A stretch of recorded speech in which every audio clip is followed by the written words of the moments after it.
Jadi masih dari kepolisian berupaya untuk membubarkan aksi unjuk rasa karena memang pada saat ini sudah pukul 7 atau 19 malam, ini artinya sudah melewati sekitar 1 jam lebih dari aturan yang berlaku, yaitu semua aksi demonstrasi hanya bisa atau hanya diizinkan hingga pukul 18 waktu Indonesia Barat untuk di Jakarta.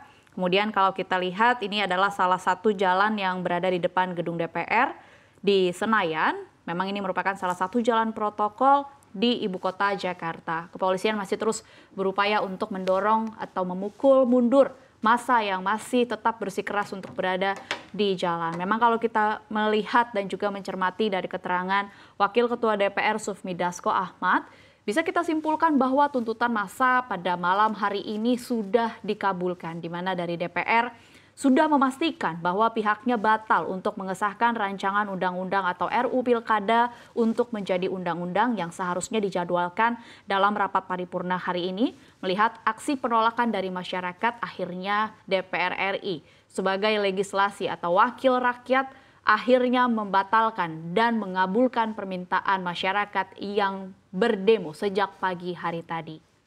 Aparat kepolisian juga mengamankan sejumlah peserta demo yang merangsek masuk arena parlemen usai masa menjebol pagar gedung DPR.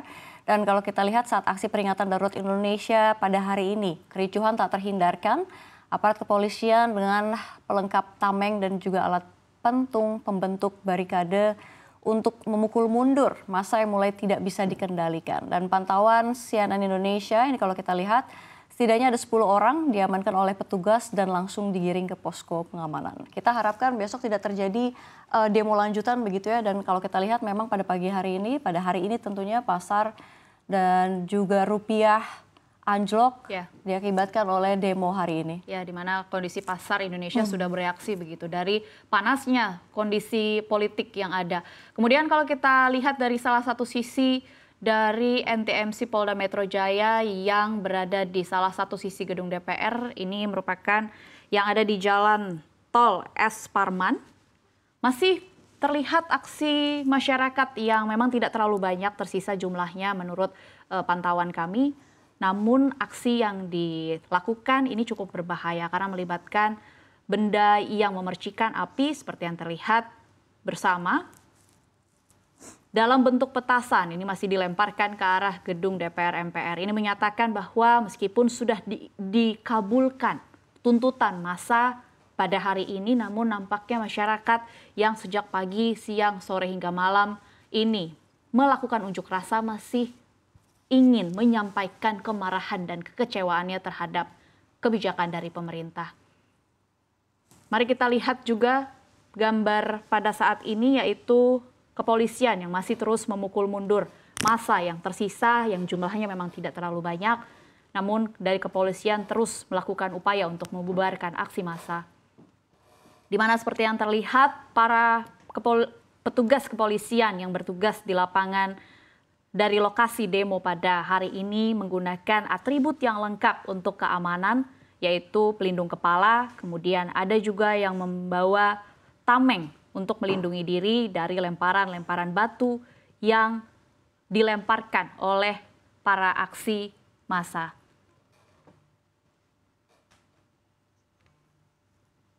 Ya Dina, nampaknya kalau misalkan kita lihat pada layar kaca ini dikhawatirkan akan terjadi kerusuhan lanjutan begitu ya, yang artinya memang di luar dari pembahasan demo pada hari ini.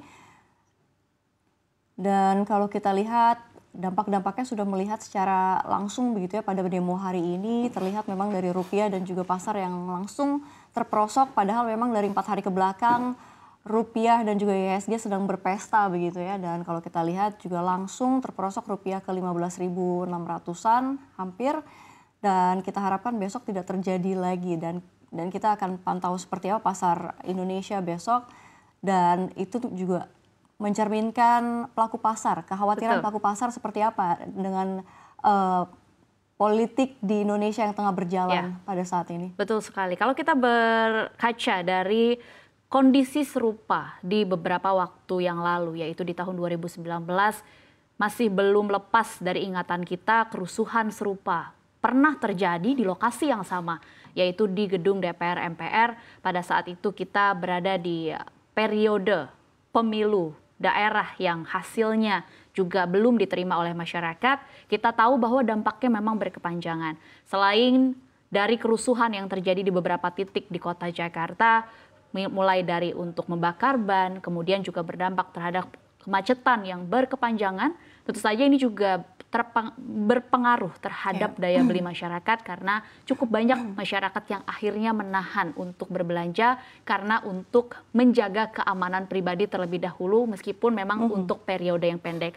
Tapi tentu saja ini kita tidak berharap ini terjadi lagi begitu. Kita tentu saja berharap bahwa proses demokrasi bisa tetap terus berjalan dengan baik ya. Dengan baik namun tanpa mengganggu kondisi pasar.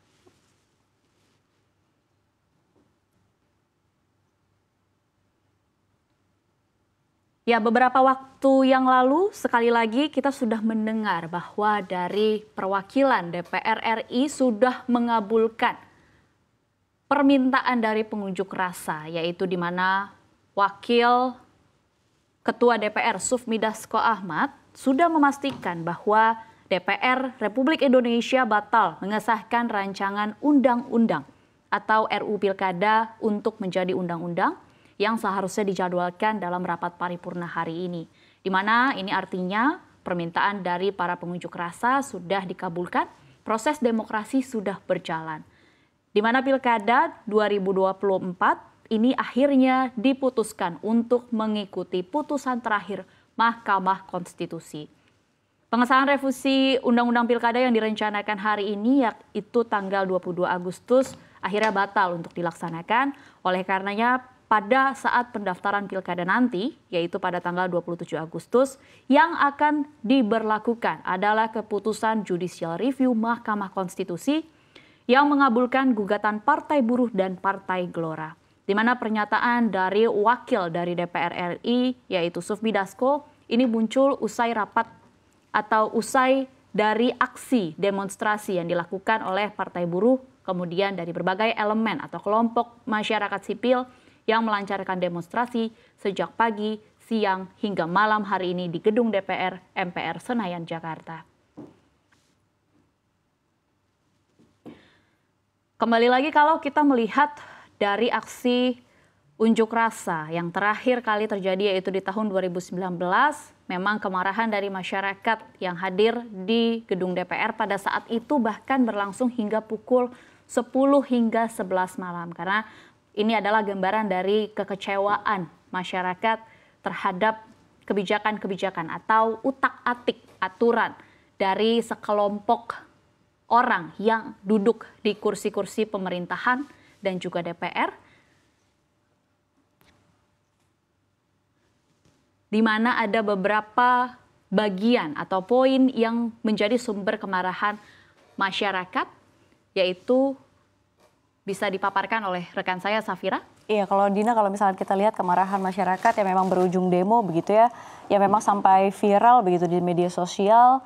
Sejujurnya memang ini terkait Undang-Undang Pilkada yang terkait putusan nomor 60/PUU begitu ya, nomor 2 tahun 2024 dan juga nomor 70 begitu. Jadi dua putusan tersebut ini yang diterbitkan 20 Agustus kemarin ternyata memang terlihat memupuskan skenario kota kosong di Pilkada 2024, Dina dan juga pemirsa, dan ini tentunya sekaligus menutup peluang Kaisang Pangarep yang dicalonkan di Pilgub. Nah, kalau misalkan kita melihat begitu ya, setelah diputuskannya MK, lalu Panca DPR RI ini menyepakati draft RUU Pilkada begitu ya dalam pembahasan kilat kemarin.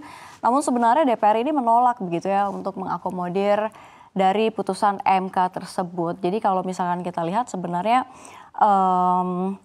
dari putusan MK tersendiri itu kan memutuskan batas usia minimum calon kepala daerah begitu yang dihitung sejak penetapan pasangan calon, Dina.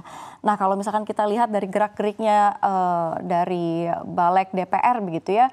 Jadi alih-alih mematuhi putusan MK, justru ini DPR memilih mengikuti putusan MA nomor 23 tahun 2024. Nah, kalau misalkan kita lihat putusan MA tersebut menyebutkan bahwa batas usia 30 tahun itu untuk calon gubernur dan 25 tahun untuk calon bupati atau wali kota ini diubah menjadi berlaku saat pelantikan kepala daerah. Tentu saja ini menuai polemik dan memang dianggap begitu ya menjadi karpet merah untuk Kaisang maju di pilkada. Jadi terlalu mencolok begitu. Itulah yang membuat kemarahan masyarakat seluruhnya serentak seperti sakit hati begitu ya, seperti dipermainkan demokrasi kita pada hari ini. Betul, mengingat 8 dari 9 fraksi di DPR pada saat ini merupakan bagian dari koalisi Indonesia Maju, yang artinya berada di sisi atau pro kepada posisi Presiden Joko Widodo, presiden yang saat ini sedang menjabat.